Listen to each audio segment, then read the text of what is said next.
Chers membres d'Église et chers amis, bonjour. Dans l'émission 207, nous avons partagé ce très beau verset 8 du chapitre 6 de Michée. Le Seigneur t'a fait connaître, ô humain, ce qui est bon. Et qu'est-ce que le Seigneur réclame de toi? Si ce n'est que tu agisses selon l'équité, que tu aimes la fidélité et que tu marches modestement avec ton Dieu? Au temps du Nouveau Testament, l'invitation à marcher modestement avec Dieu s'accomplit lorsque les Juifs viennent à Jésus et l'entendent dire « Venez et suivez-moi ». Ceux qui répondent à l'appel de Jésus deviennent ainsi ses disciples marchant avec lui et bénéficiant de son enseignement.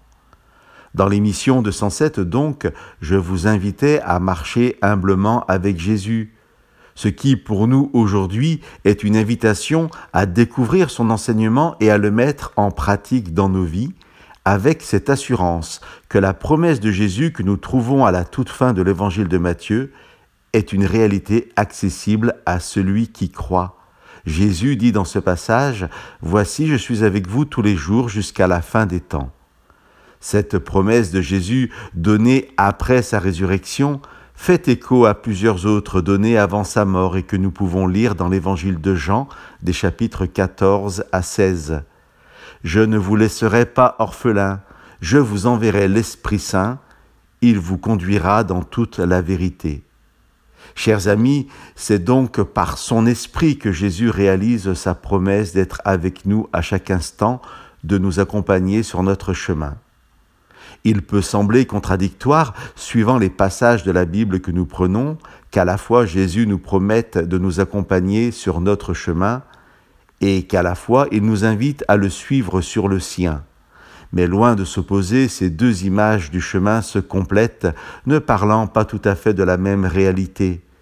Sur notre chemin, nous avons l'assurance d'une présence réconfortante, l'assurance de ne pas aborder seuls les difficultés de la vie. Et sur son chemin, nous suivons l'enseignement de Jésus, son exemple, nous apprenons à porter un regard différent sur le monde qui nous entoure. Dans les deux cas, nous bénéficions de la présence de Jésus par son esprit, compagnon de route, quel que soit, suivant les circonstances, le chemin qui est le nôtre. Chers amis, aujourd'hui encore, je vous invite à voir dans le chemin avec Jésus, dans cette marche avec lui, l'occasion d'une joie et d'une paix quotidienne.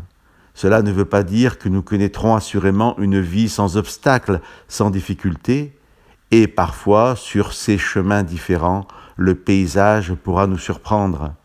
Mais de ces chemins, nous connaissons la destination finale, une vie sans fin, sur une terre nouvelle, dans une présence réelle et quotidienne de Dieu au milieu de nous. Que Dieu vous bénisse.